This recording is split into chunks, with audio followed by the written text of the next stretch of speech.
You put the plug in, right? Did you really not? Are you serious? No, I didn't. We were taking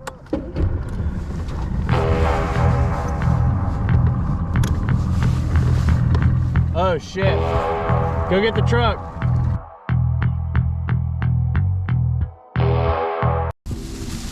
Oh, let's do a quick intro real quick.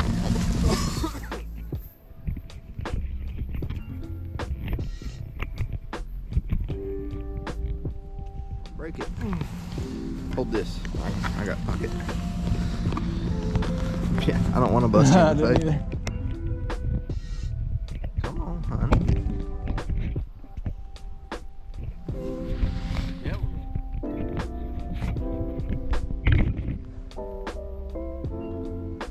What's up, fellas? Hey, y'all. How we doing? We are about to rock and roll. We are at Lake Lanier. It's a rainy one today, so we pulled up to the ramp and then it started downpouring, so we were like, let's go swing by Hammond's real quick, kill a little time. Now the rain's clear for right now. It's supposed to some more in the forecast, but it's our first day of our next 3 days of being here on Lake Lanier, chasing after a trophy spotted bass. That's all I'm here for, baby. We just want to get a good warm up with a solid at least 3. But if we can catch a giant, they live here, hopefully we'll catch an absolute toad. And if not, we're just 2 buddies having a good time. See y'all on the water.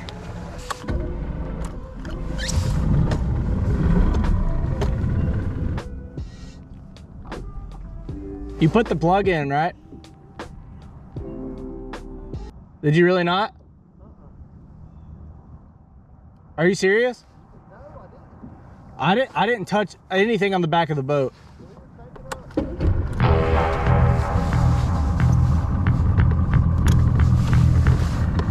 Oh shit. Go get the truck.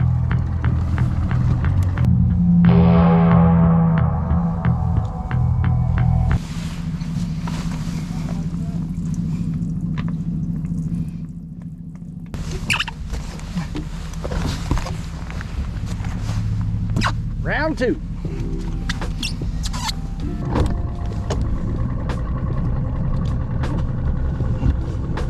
Did you see that foot slide out? Yeah. Oh.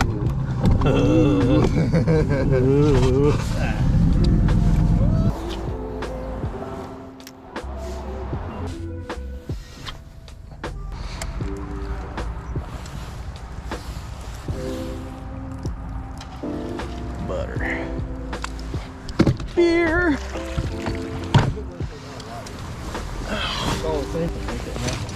Yeah.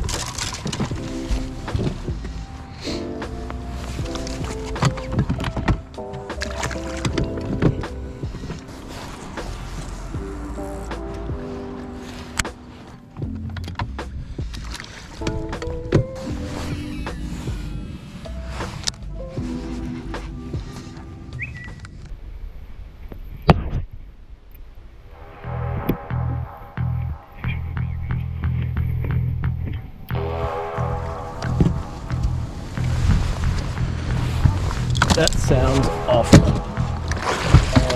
It just shut the fuck down. Batten down the hatches, Betty. We're fucking about to send it.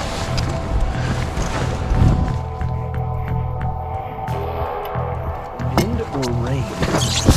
Probably a little bit of both there, bud. Yeah.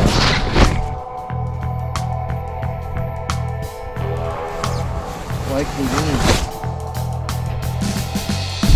Why does it hurt so bad?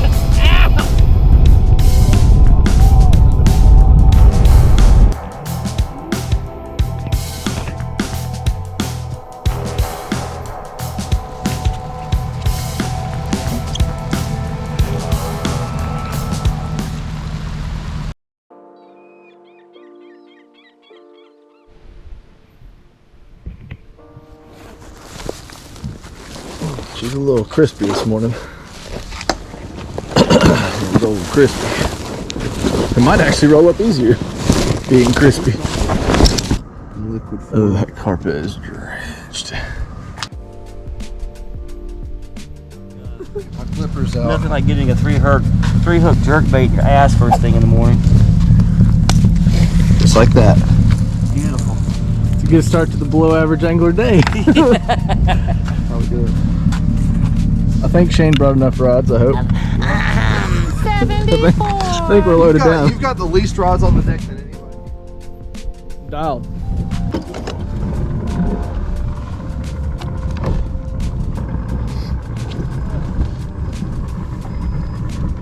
Solid maneuver, Ian. Thanks, sir. All right, Durrance, where we going?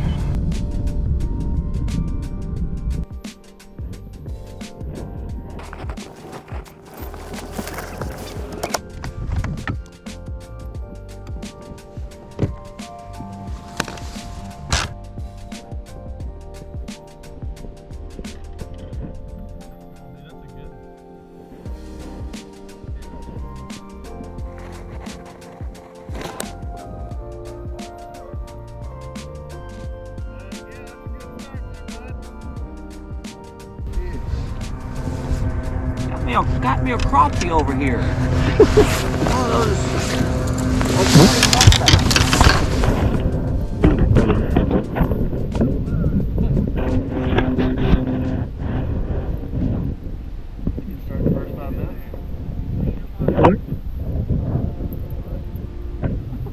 Couldn't see what he was doing. So that's why he liked the red.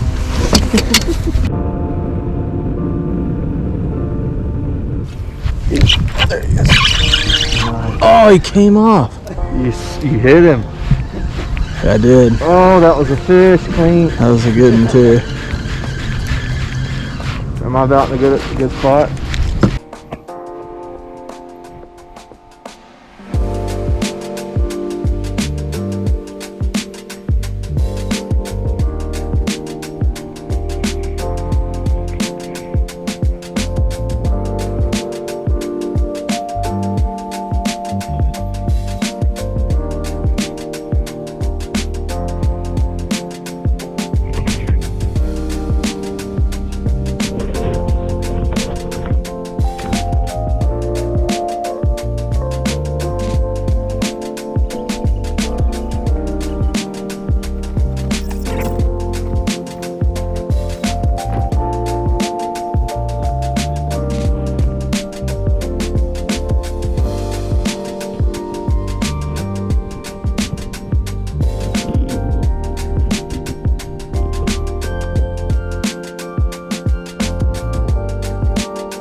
Shaky Noggin Shane. That saltwater reel, maybe.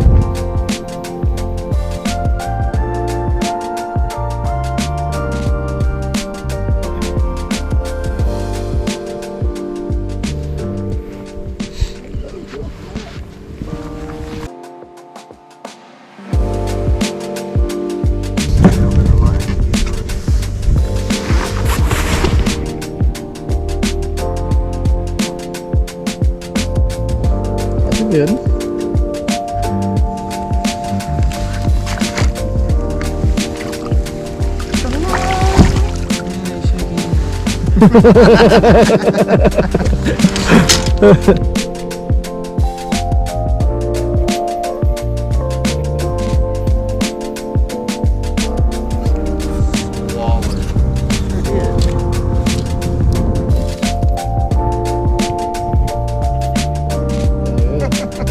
All day. Baby set.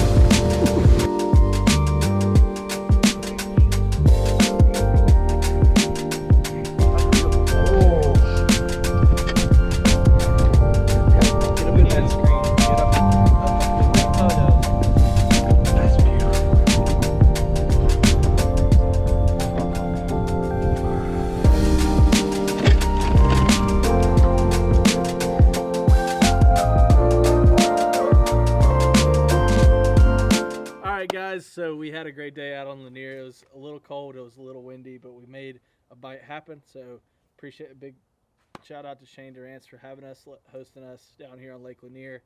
And so we caught some short pounders to 2-pounders, like 14 to 16-inch fish, and we're going to have us a little fish fry tonight. So a little fish fry podcast, some beer drinking, some fun. So we're going to bring you guys along for some catch and cook action for this podcast. So join right along, and we're going to fry up some fish.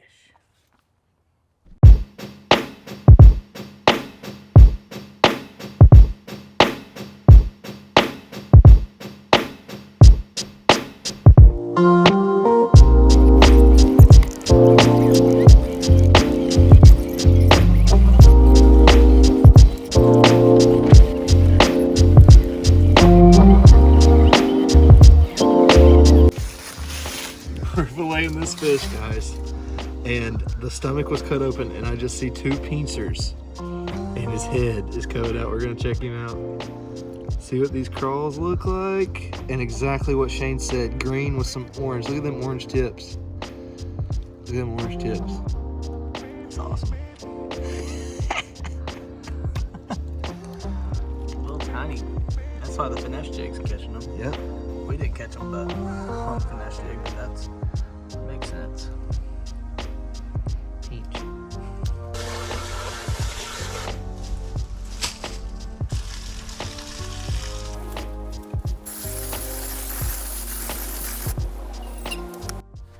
What's up, guys? Ian here with the Below Average Angler. We just had an awesome grinder out on the Lanier. We just flayed up a bunch of good eater spots. Yeah, all right, Fanny. What about it?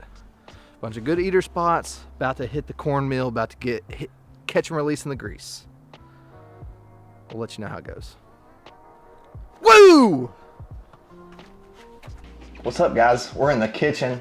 We're in my great buddy Shane Durrance's kitchen, and he's got him a little hometown secret fry recipe that he's about to show us and whip up for us. We've got 2 great big bags of spotted bass fillets, and just good eater size, white meat. Can't hardly smell nothing through the bag. So Shane, do me a favor and just give me a little bit of a walkthrough on how you want to set up this fry recipe. So everybody's got their own family recipe, right? They have their secrets. They had, whatever going on. Well, I mean, I'm from Alabama. I grew up in Phoenix City. Eufaula was kind of my hometown lake, but my dad and my whole family's been great cooks, and they've taught me so much over the years. And there's one thing that, for me, eating fish, especially fresh caught fish like from today, there's one thing that nobody really knows about that I have found, and that is the sweet onion bath. And so if you get Vidalia onions, which if you can get Vidalia onions, they're just sweet onions. I just slice them maybe 1 inch thick, and I put them into a sugar water bath. And as you eat your fish, you take a bite of onion. And I don't know what it is. The complementary between each one is incredible.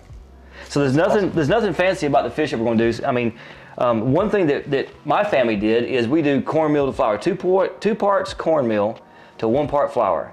And it's just something about the way that mix is that makes it crispy and really, really good. Egg wash? No, because you know what I think about egg wash? I think about, it's just like if you have fish that don't taste good, I don't love reds. I just don't. Speckled trout's one of my favorite fish in the world.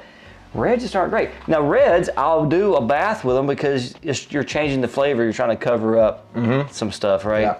So this is very simple. It's gonna be the spotted bass fillets, salt, pepper, maybe a little Tony's.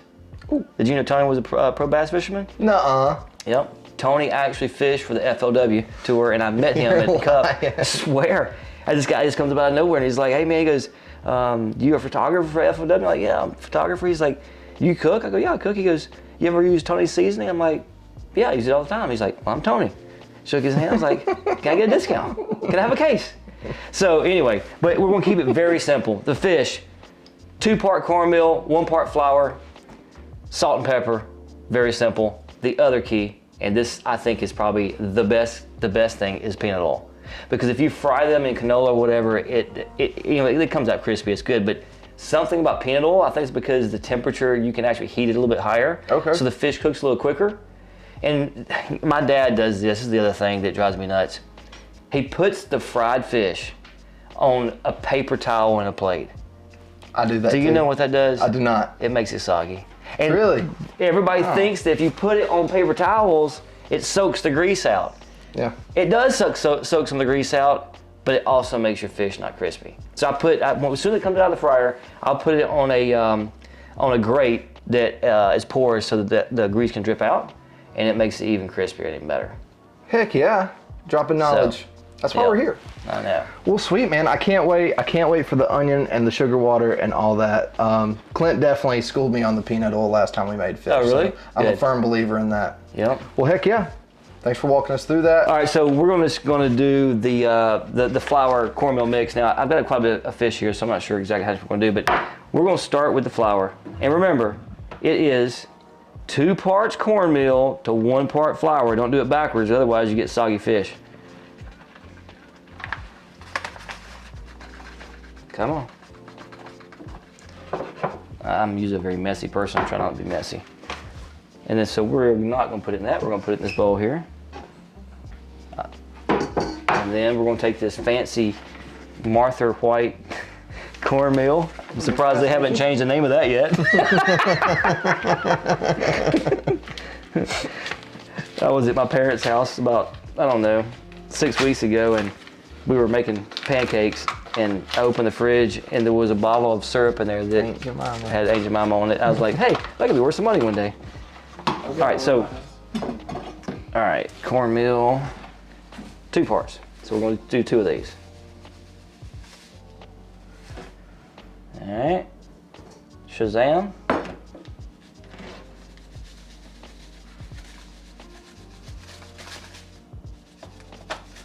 Been sitting on the shelf for a while. Yep, it's got rocks in the bottom.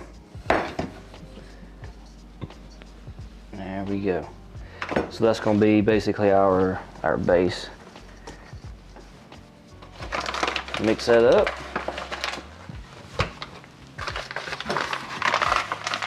Thank God my wife cleans the kitchen, so I don't have to be too mindful about how big of a mess I make.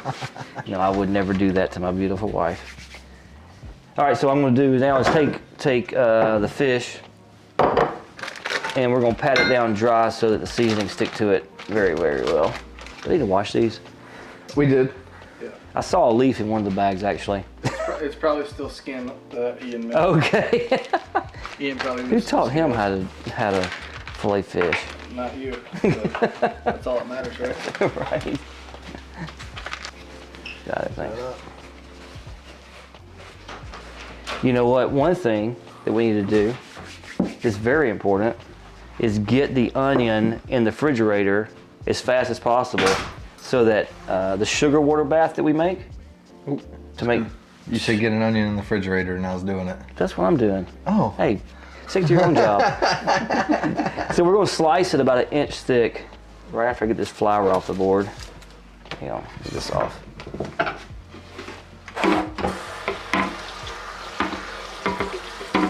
There was actually a restaurant that I ate at during the Bassmaster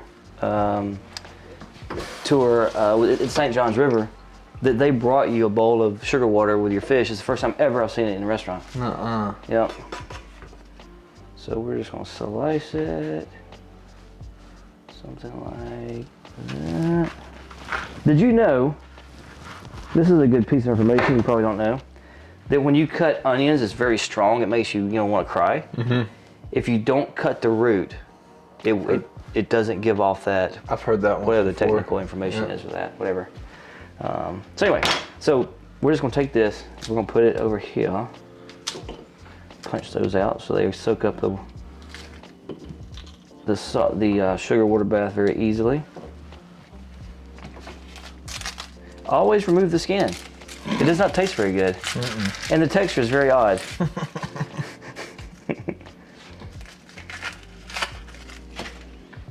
Who would have thought we'd have been shooting cooking shows? A lot more guaranteed than a fishing show.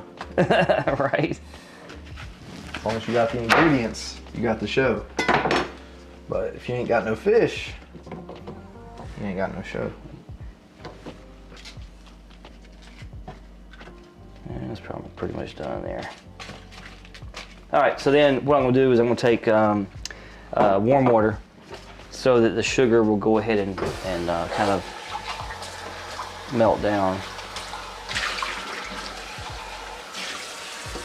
Distilled water, filtered, so it doesn't taste like chlorine.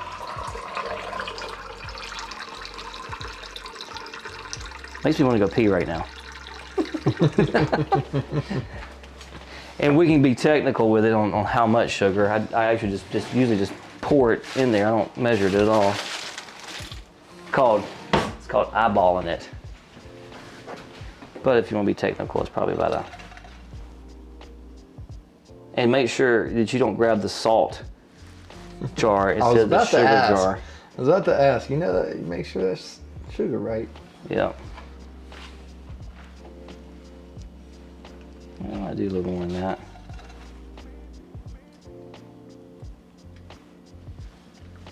Yep. Then we'll stir that up, get it dissolving. You're going to be extremely surprised at how good this is with the fish. I'm stoked. Very curious.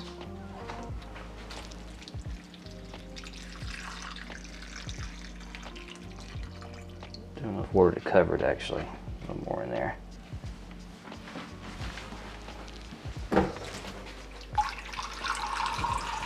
Where is my beer? I lost my beer. Is that it? No, I drank mine. We're going to put labels on y'all's beer. Huh? We're going to put labels on y'all's beer.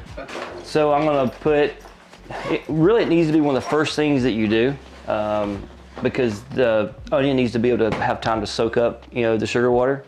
So before I do anything, usually that's the first thing I do is cut the onion, dissolve the water, put it in the refrigerator and let it sit for about an hour. Now we're just going to take the fillets that we caught today. Oh, and by the way, people are like, oh, don't keep fish, but I can tell you, the spotted bass population on Lake Lanier is unbelievable. We have a very healthy population, and people are like, oh, I'd never eat anything out of the Chattahoochee River. It's polluted. Well, we do have a pretty good program in place right now, and I think that Lake Lanier at one point was a very, very polluted lake, but in the last 10 years it has really turned around, and these fish are very healthy. And outside of California, we can't compete against California with spotted bass because those fish eat rainbow trout, and they get big. I mean, the last probably 5 world record spotted bass came from California, but outside of Cali, Lake Lanier is the spotted bass capital of the world, hands down, no doubt. But I mean, that's something I've been talking about a lot on the Catawba River, just the crazy amount of spotted bass that there are. Right. And I mean, I know it's probably in my own head, but I've been eating them all fall. Even through the summer, especially when we got a lot of clean water out there.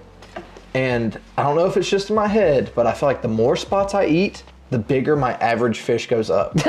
But that's what I'm trying to get to is, taking these rats, and I mean real rats. I'm talking like 3/4 pounders, 10 inchers. Because North Carolina is an unlimited length limit now. No length limit, no number limit. So is Alabama, I met a game warden that told me if I'm catching them to throw them up on the bank. I was like, oh, that tastes pretty good.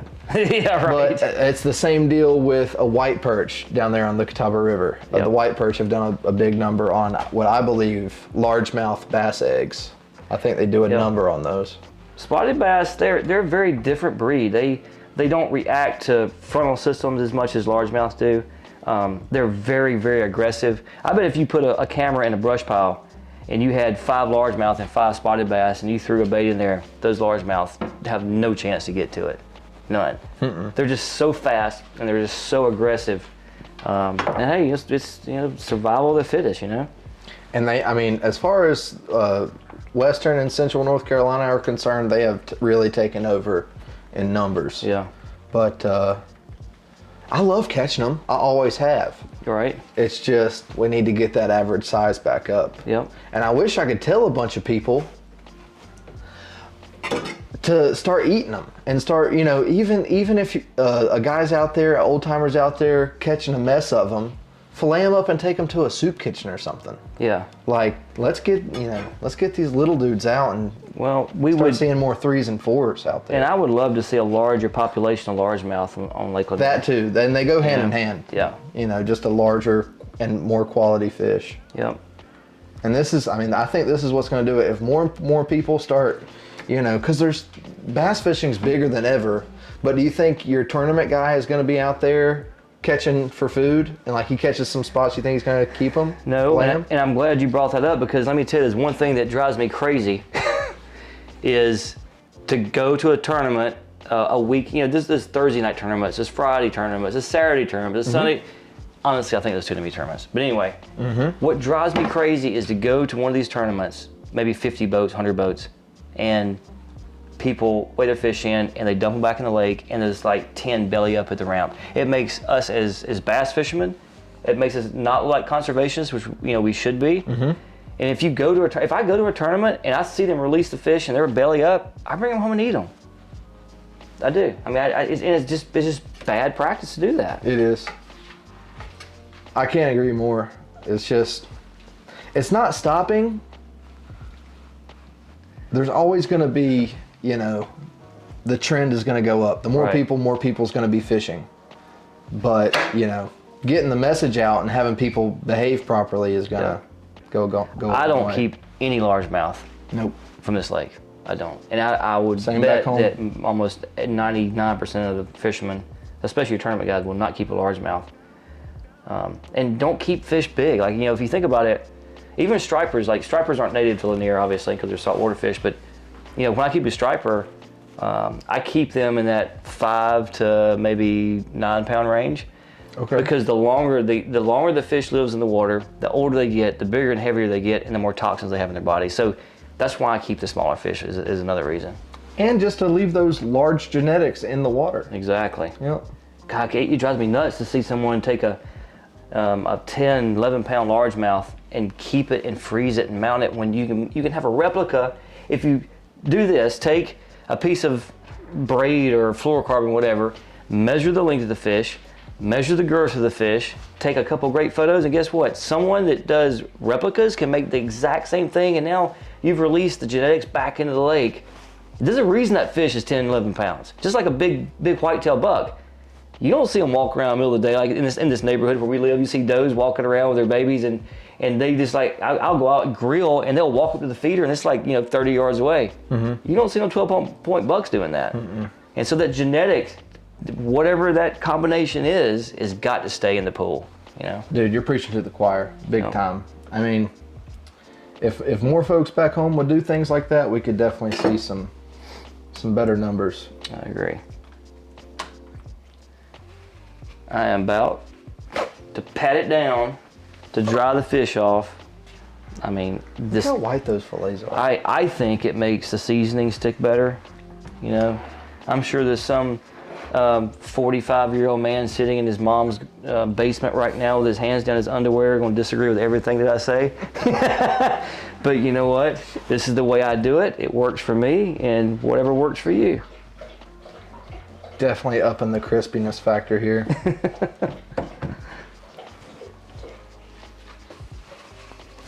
Flip them over. This note taken. People call me redneck, and I don't find it offensive because I just don't, and also I don't really care. I'm using Himalayan sea salt, which I think is the best. It's fancy. You can use table salt and do all that stuff, but this is what I do. It sticks way better to the meat. You might want to take the top off first. It comes out a lot easier. This man's left a lens cap on before. Yeah. Oh, I have.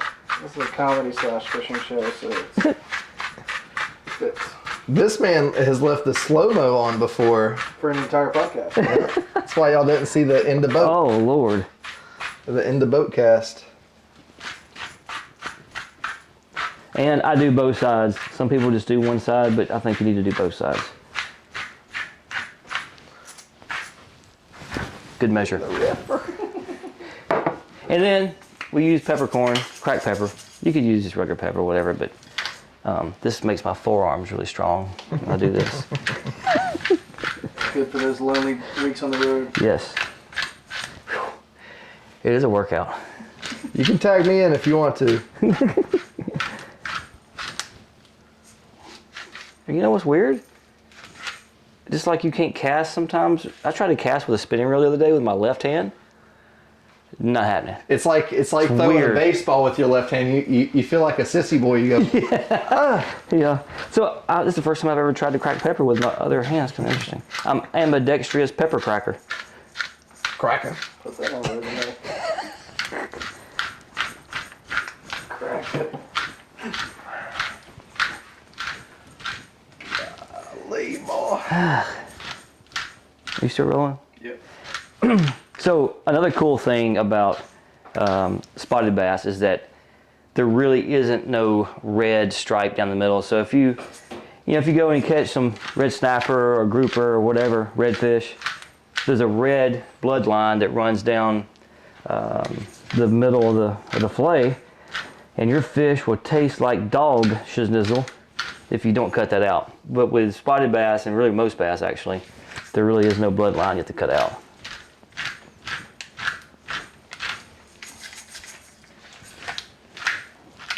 These things are going to be peppery.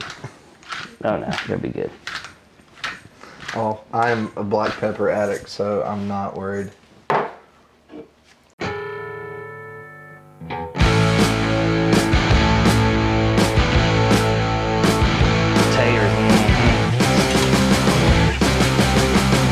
I just kind of eyeball it, to be honest with you. But I put the fish in a clockwise motion so I can remember which ones went in first and which ones went in last.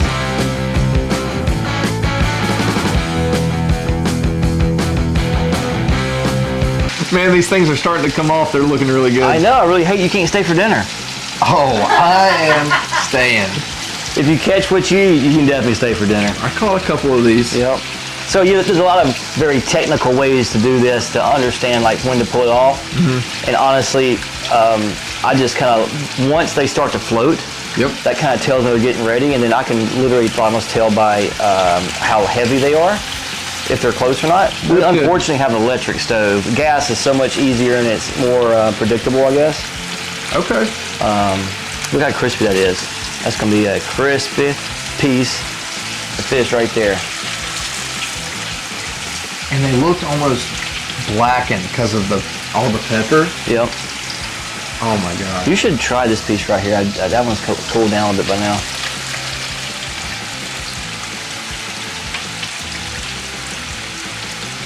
Still super hot.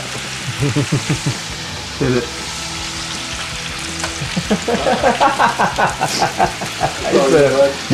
Just blow on it. Blow it. It's hot.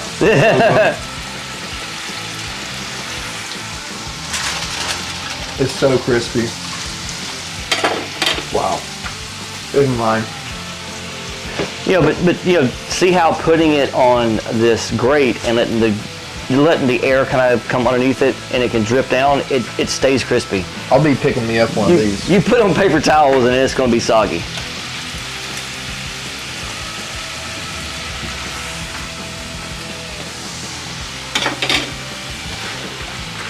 Spots are so good.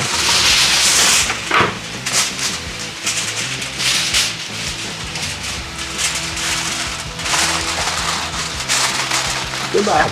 It is hot. Goodbye. Those are ready. All right, I'm full.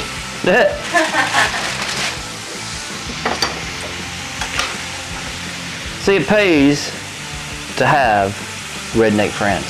You can learn a lot from a very intelligent redneck. And they're out there.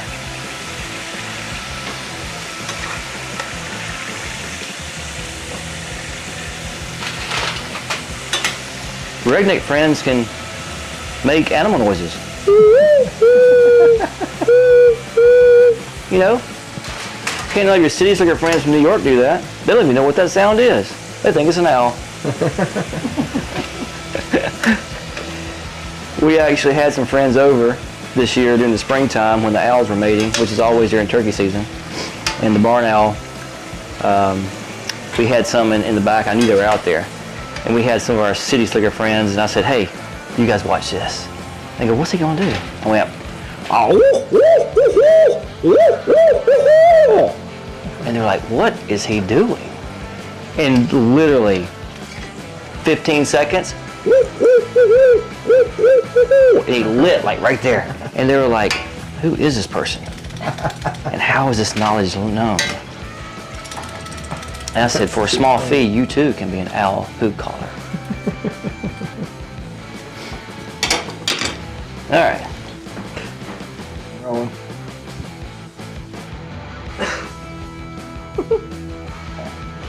You're all right now? Yeah. Here. Scamp master. All right, so what are we supposed to do? We're about to try. So which one goes first? Yeah. The chicken. Oh, That's a white ass lens he's got on there, bud. I was like, I am the magician. which one goes first? The chicken or the You onion? eat the fish first, and then you get you a ring. So eat the onion first or eat the fish first?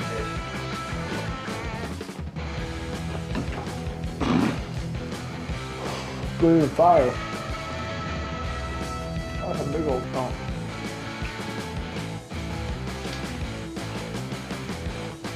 That's not what I was expecting. Real good. So it's just that ultimate sweet and salty with some oniony. That's awesome. Some thick onion.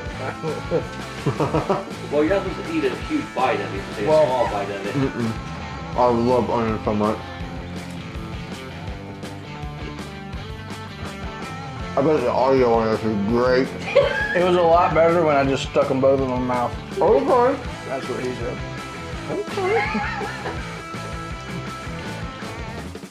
You're supposed to take a small bite of it. I don't think. That's not how we roll. Even more? Big bites only. That's why we throw HUDs. Big bite baits. You follow Alabama. Woo. Good stuff. You're not right, Do we River. want to close this out, or what are you thinking? River, close it out for us. Camera's right there. It's all yours. This was awesome. Thanks for like showing us this. Yeah. I'm gonna do this every time. Awesome recipe. We're definitely going to check this out. Thanks so much for Shane. Yeah, thanks so much for Sam. Thank you. God dang. I am thankful for Sam. Yeah. Thank you guys so much for tuning in. Check us out. Subscribe to Below Average Angler. We got like 32 of you guys now, and so we need some more. We'll get there one of these days. But thanks so much to Shane, and his hospitality has been awesome. We had so much fun catching some fish. We got one more day of fishing too, so stay tuned for the more content coming to the channel. That's right. And we'll see you guys in the next one.